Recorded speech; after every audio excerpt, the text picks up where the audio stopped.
from Aleister Crowley's Secret Temple by Bethsheba Ashe.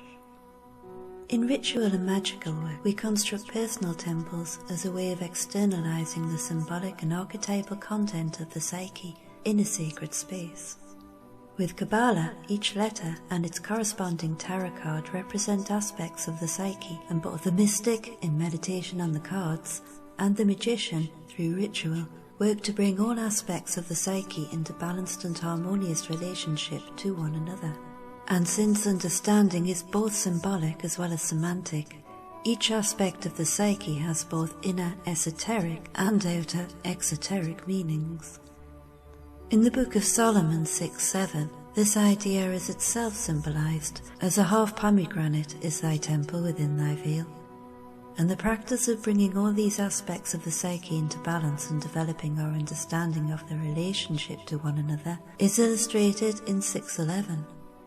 I went down into the garden of nuts to see the blossoms of the valley, and to see whether the hagifen, the vine, flourished and the pomegranates bloomed.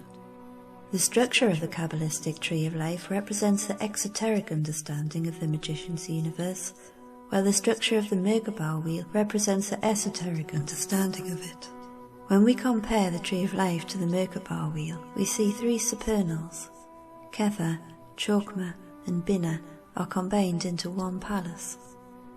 The esoteric posits a linear view of creation, while a second Sephiroth is created from the first Sephiroth, and the third from the second, and so on. While the esoteric understanding is that the first three functions of consciousness happen simultaneously. Likewise, Yesod and Malkuth combine to one palace, this time symbolizing the exoteric understanding that is fooled by the qualia or material appearance of the world. The tree of life is only introduced into the biblical narrative after the fall. You can appreciate the Kabbalistic tree of life as a conception of the fallen universe, while a Merkabah wheel is the original perfect or redeemed universe. Much of the Merkabah wheel is identical to the tree of life, but the palaces are all attributed letters, or attributed to God, and the rotating of the wheel is the motion of the Shekinah.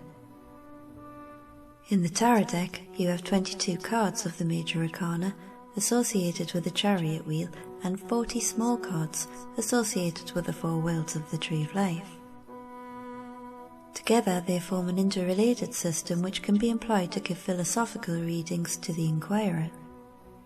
So, for instance, if you find a problem by choosing one card from each suit of the minor arcana's numbered cards, wands, cups, swords, and discs, then by adding them together and employing theosophical reduction if the total is greater than 22, then counting the Fool as the first card of the major arcana, you draw the nth card from the pack and meditate on the inner meanings of that card and its relationship and balance to the other aspects of the psyche when contemplated on the Merkabah wheel.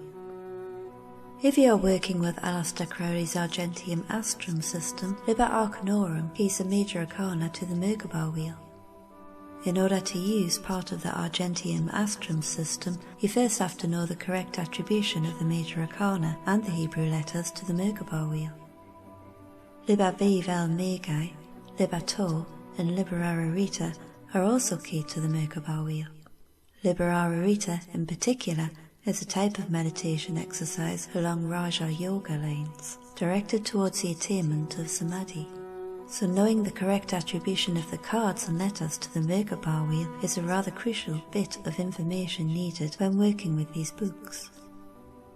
Having a working knowledge of the Merkabah wheel also opens up avenues of understanding in other works by Crowley that are not accessible otherwise.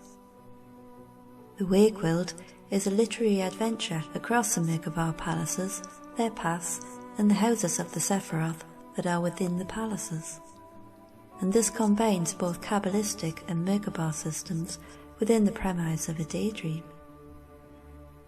Crowley's The Vision and the Voice is also liberally speckled with references to the Palace of Understanding, the Palace of the King's Daughter, and a palace from which every stone is a separate jewel and is set with millions of moons.